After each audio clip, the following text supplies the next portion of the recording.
much for being here with us today. We're excited about making some more progress on this work program. You'll note that we advised earlier this week we will be releasing further decisions around with updates on next steps, where the interim constraint options and the distributor obligations to supply more generally on Monday next week. So one of the questions that we had, which came through to us, was, is it correct to assume that the incremental distribution and transmission revenue from an upgrade is only the additional revenue beyond which would have been received before the upgrade of the connection occurred? So this is around what revenue is recognised within the reconciliation, and that is correct. So if it's an upgrade rather than a new connection, it's only the incremental revenue. So you match the revenue from the upgrade with the costs of the upgrade.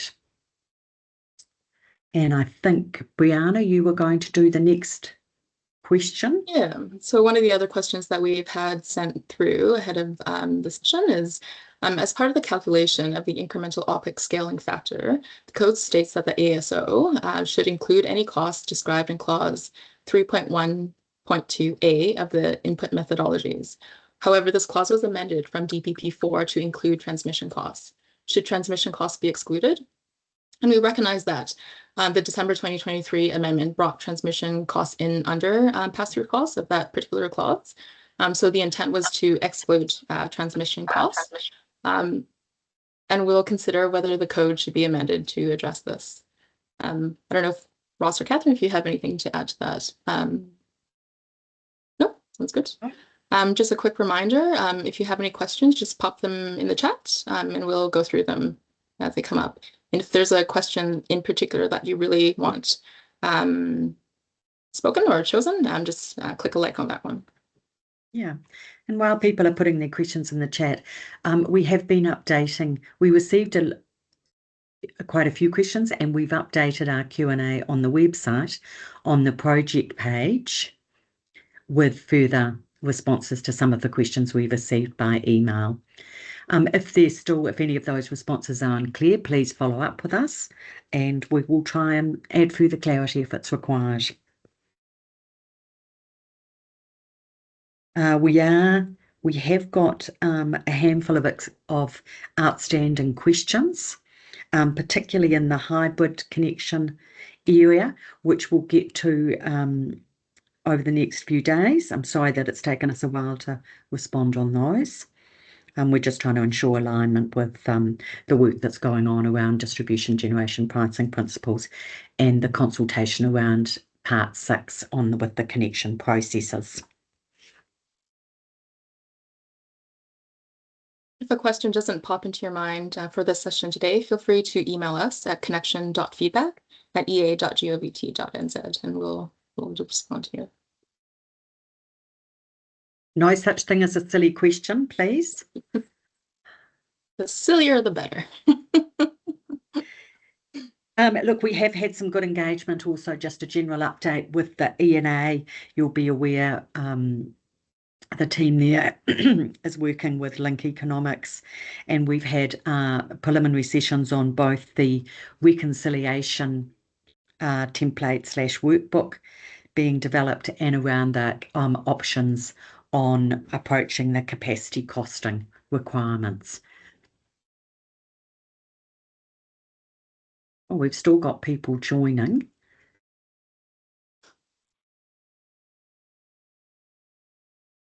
Oh, we have a question in from Taryn at Unison. The updated Q&A has been amended to only develop a pioneer scheme, as this needs to be in your pricing methodologies potentially. Is it correct to assume that it does still need to be published?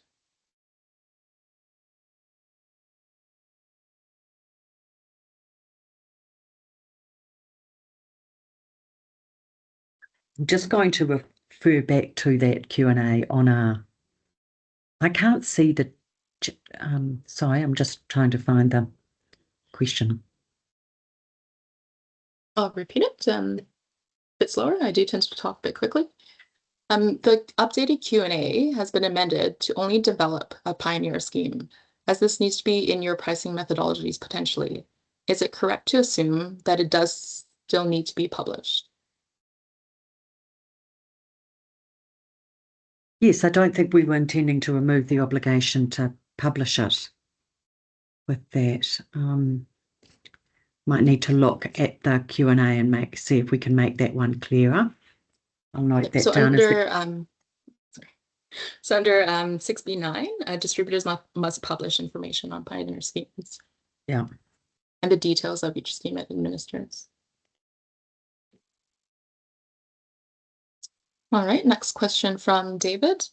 In the EA's guidance, one of the scenarios shows adding an extra phase, e.g. from a single phase supply to 2 or 3 phases, as a customer selected enhancement. But this is essentially just an increase in the customer's capacity at that connection. While I understand that this is just an example scenario, does the EA have any guidance on how to consistently separate customer selected enhancements from minimum scheme costs, given that some might argue that the minimum scheme is whatever the customer is requesting for their connection, whether that be 1, 2, or 3 phases for a residential customer, or 5 or 100 or 300 kVA for a commercial customer?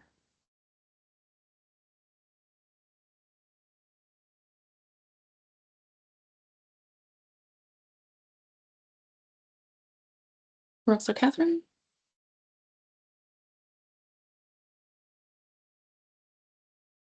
Yeah, interesting question. And I think we've always thought of like a residential consumer adding a second phase as being like a customer selected enhancement because it's something different from the normal residential consumer. Like in a residential consumer context, you've got a tariff and a normal configuration, and adding a second phase is sort of an upgrade. Outside of that, sizing is more bespoke, I guess, when you get into larger customers. So then the sort of sizing question falls more into minimum scheme and a discussion with the customer about what the size is. The other sort of customer selected enhancements that are, I think, more clear or less, that wouldn't have any of that grayness around them, would be the sort of non-capacity related ones. So somebody wants the routing to their site to be different, a more expensive routing, or they want it to be underground, or they want a different type of pole, or they want a pole moved, or those kinds of things. So yeah, I don't have a super clear answer for you there, but certainly we've always thought of, in the residential context at least, that discretionary adding a phase for a house as being a customer selected enhancement, because there is a standard house assumption that doesn't include a second phase.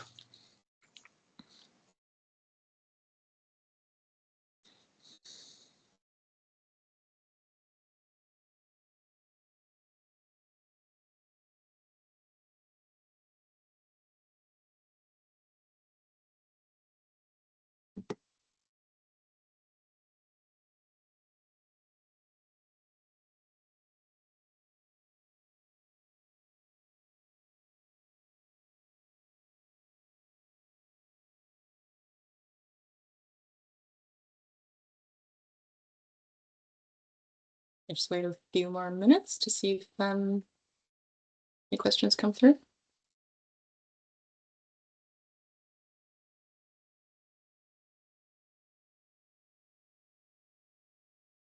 A lot of people have joined since a handful of people have joined since we kicked off. So while we wait, and some questions popping through. So one from Jonathan at Horizon. In terms of the calculation of the network capacity costing, I understand that you have been discussing options with Link Economics on this. Would you be able to walk through what actions you're expecting EDBs to be taking to calculate a network capacity costing at each tier? Horizon has been looking at how to calculate this and options to do this with information that can be made available. However, we keep finding an annual bespoke study as the only thing that fits with the guidance issued.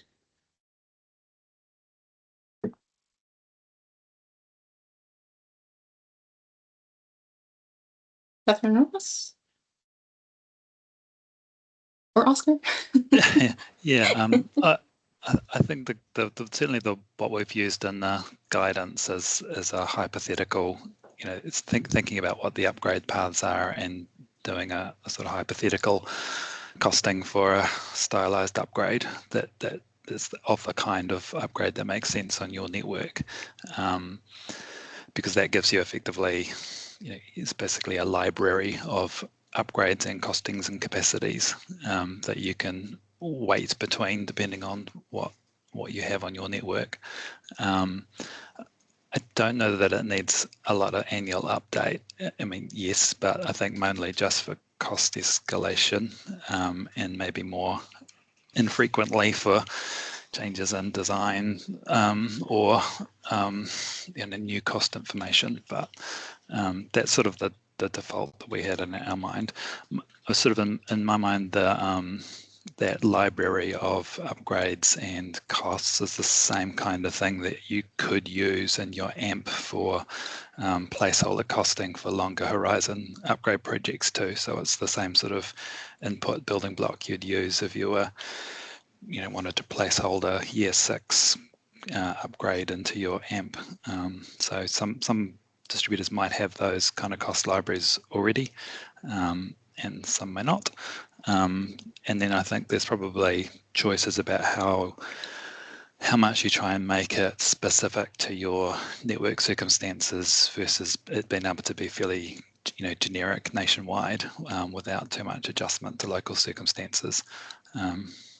Certainly the emphasis on it is not to be super accurate. It's context as it's averaged across your network and averaged over time. It's not trying to be an accurate capture of all of the ins and outs of specific upgrade projects that you have in your kind of near planning horizon. We have another question from David. Are there any updates on the data format or submissions for connection charge reconciliations to the authority versus the secure file transfer protocol? So we have been engaging with our monitoring team. We recognize that there are other potential data collections for distributors that will be issued. The network policy team consulted on a clause 0.216 for benchmark information on application timeframes. So we're just working through on potentially streamlining the data collections from distributors as a whole. Catherine, I don't know if you have anything you want to add to that. We recognise that there's some urgency here, and now we've got through our completing the paper on the next steps on those 2 outstanding issues from the July decision paper. Our focus is very much on completing what we need to do at our end to ensure a smooth implementation from 1 April. So we'll update you as soon as we've got something further on that.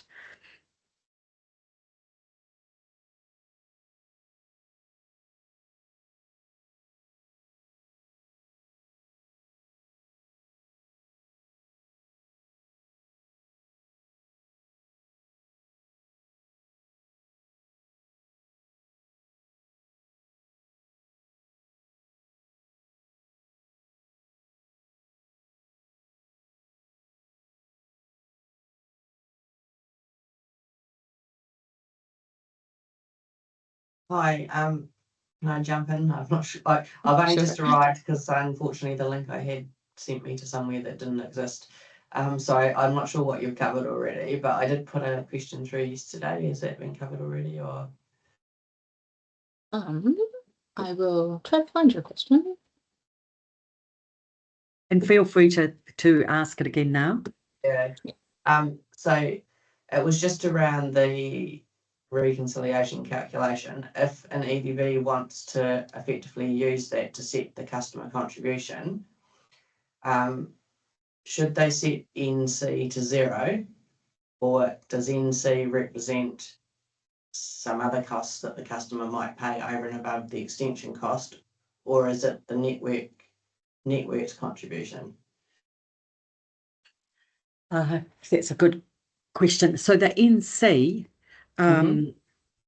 you could add some NC as you saw appropriate. It doesn't need to be put to 0. I suppose if NC was 0, if we go back to that framework where we've got the neutral point and the balance point, in NC being 0, I think of that as being at the neutral point, that new connection will only, once we've offset its revenue, cover its costs.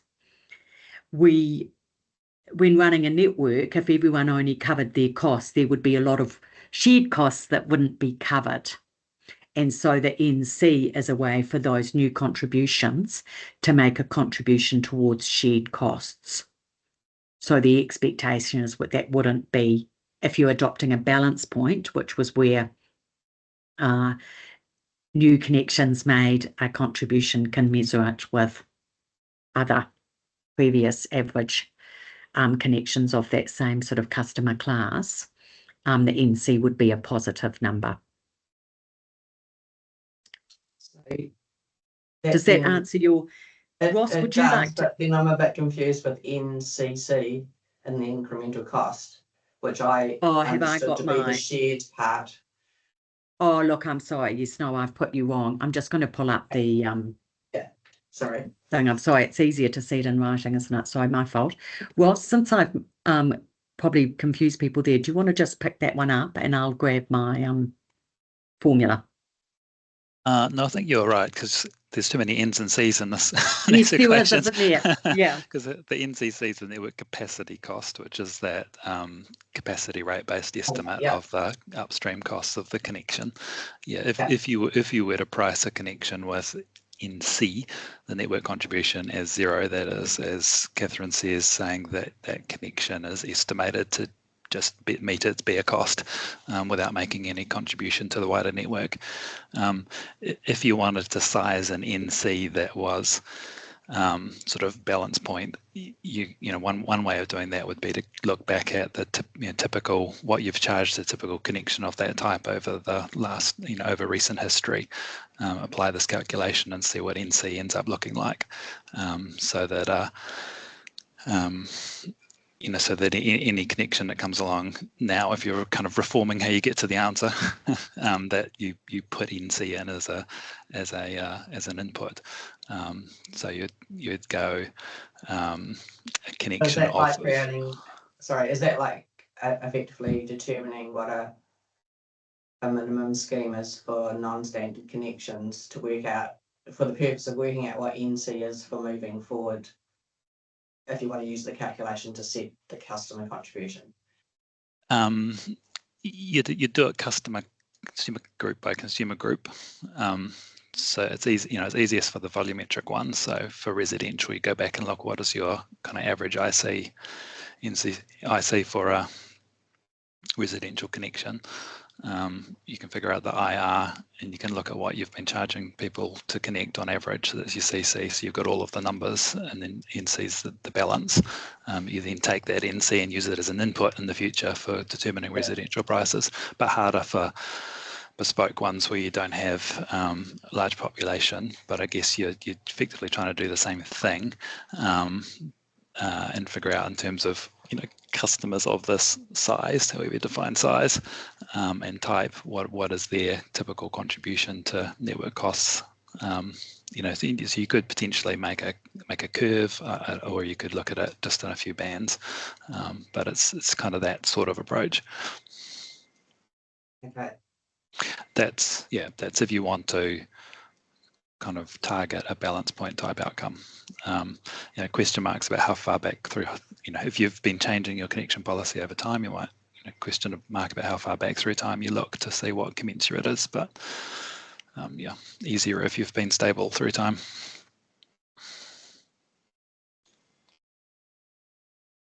Okay. Thank you. Excuse me. We have a question from Sarah around timing. I'm assuming this relates to David's previous question about submissions on reconciliations.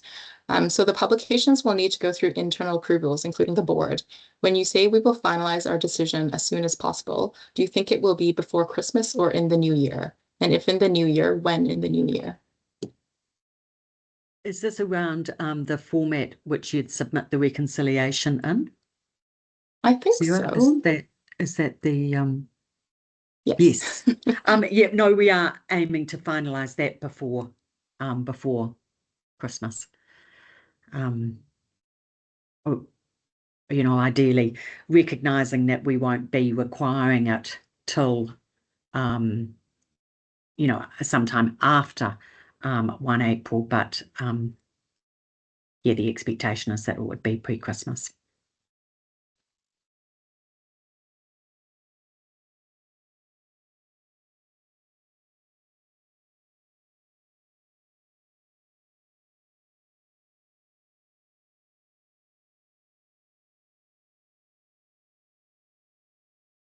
And maybe, Sarah, you could, when you say the publications need to go through internal approvals, could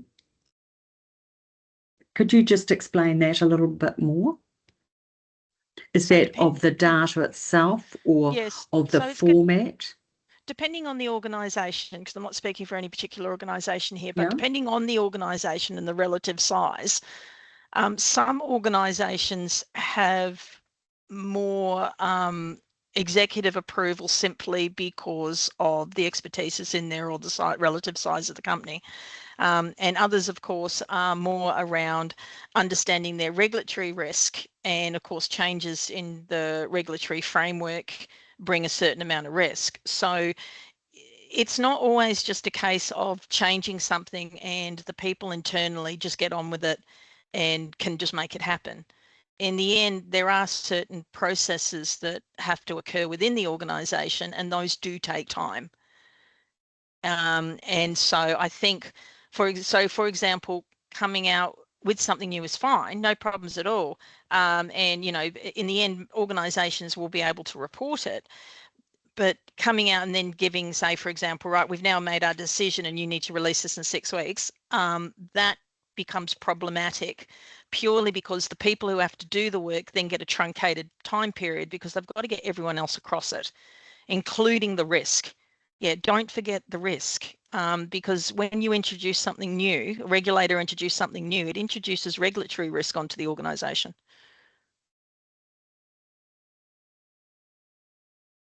Thanks, that's really helpful. Thanks, Sarah.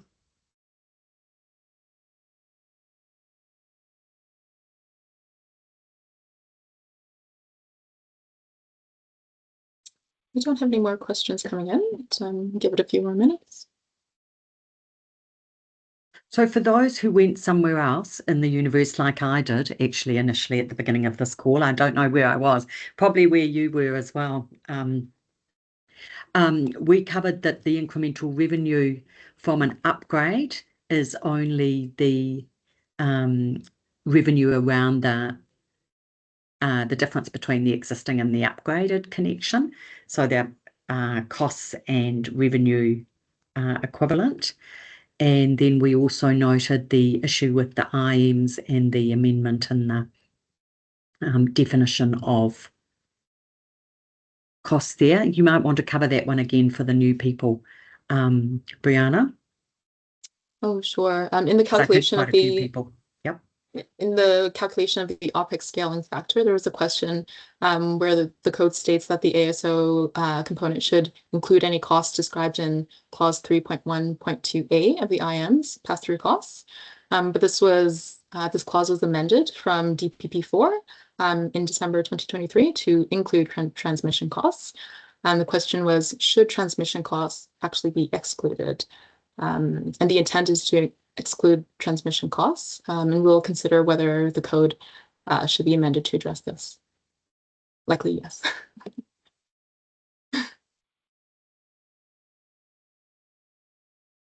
Thing we noted, we have posted some updated Q&As. Please have a look at them. And if the answers are not clear, please follow up.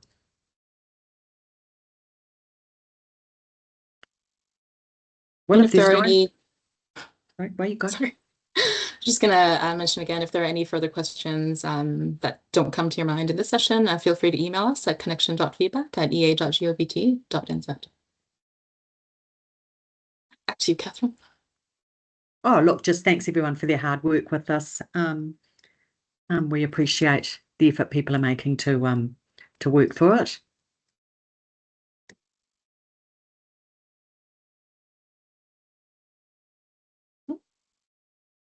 There's a question from Yeah, Sarah for the Q&As. Yeah. Can the date they were posted be added so new ones are clear? Yep, we'll take that on board.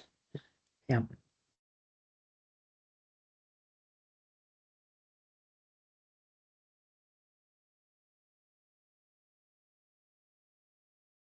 Yes, because at the moment we've got them by topic, haven't we? Yeah. Yeah. So we'll need some. Make sure any future Filter, ones maybe. are posted. Mm. Oh, yeah.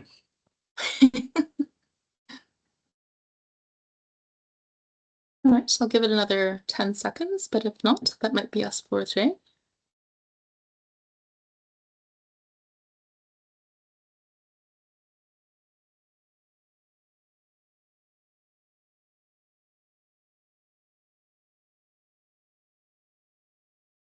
If there's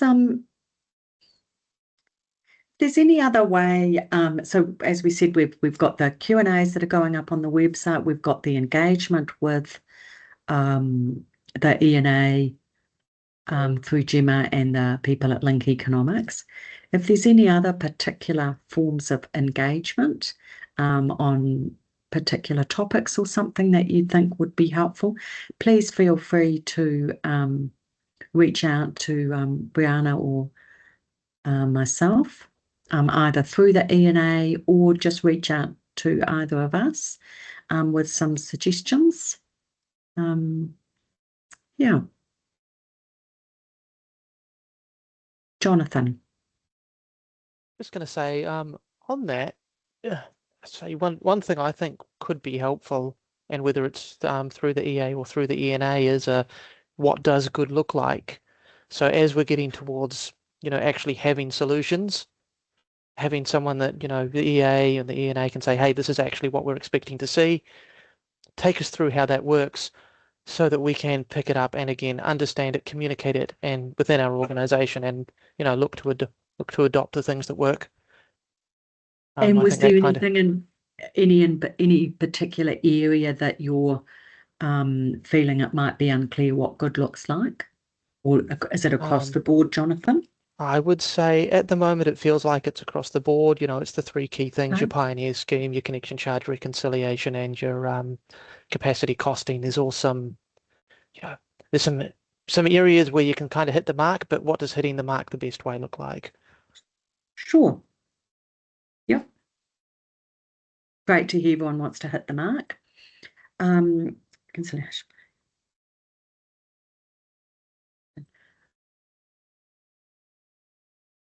Taryn, did you want to ask something? Yeah, thanks, Catherine. And just to the team at the EA, you guys have done a great job getting us here and helping us as we come to you with questions. I guess the one part, and we need the EA's help and us as an industry, is how do we communicate these changes in English, like in layman's terms, to people in our organization that need to be having these conversations with the customer? Because they're not easy terms, and is there a way that the EA can help us with that? Yeah, look, that's a really good point, and we talked about that. Gemma, are you on the line as well? Just by any chance, if you are? I am, Catherine, yep. Great. So maybe you can chip in as well. That was one of the things that we talked about with the reconciliation. We need to be able to point to this, and something like what was raised today around the NC not being potentially zero, and why it's reasonable to make a contribution to shared costs, and whether or not we can have something on the Electricity Authority website that's kind of a little bit potentially independent of the EDB businesses, which you can point to. So that's just one option, which says, this is what this means, and this is why it's being done, in a really, plain English version of that. So that's a challenge, we're looking at picking up. And that would be, in terms of that, would offer some advantages about being consistent across different areas of New Zealand, and that would be useful for those who work across more than one network. Gemma, you might have some thoughts to add to that.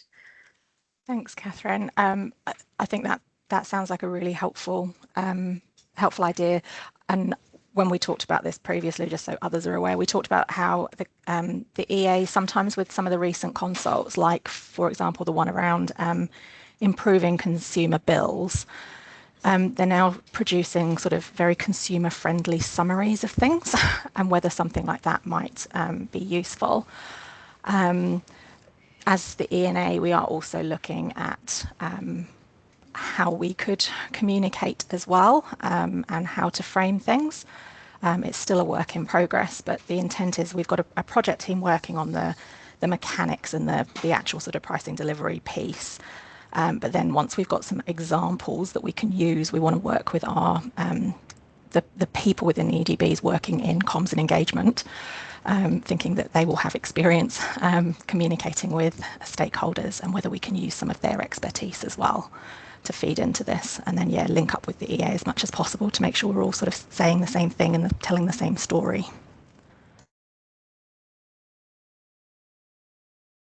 Thanks, Gemma.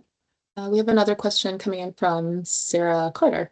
As a matter of interest, do you know if customer complaints in the space will go through the EA or utilities dispute limited?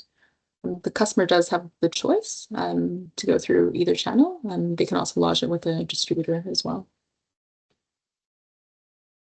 Don't know if anyone has anything to add. I wonder if we should publish a Q&A on that if we haven't got one, and point to the particular relevant areas.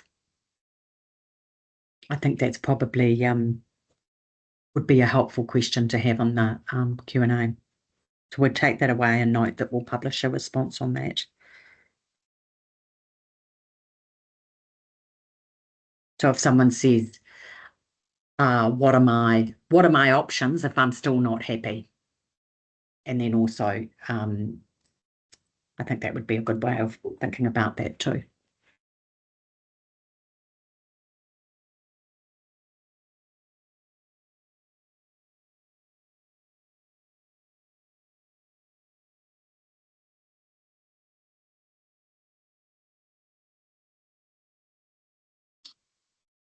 Can I just ask you on that, what conversations has EA had with utility disputes to bring them up to speed on all this?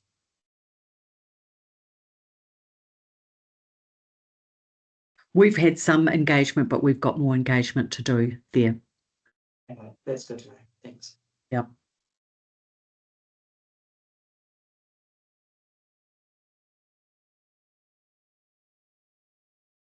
All right, that might be us for today. Thank you so much for joining. And as always, any questions, just reach out to us. Thank you. Thank you. Thanks.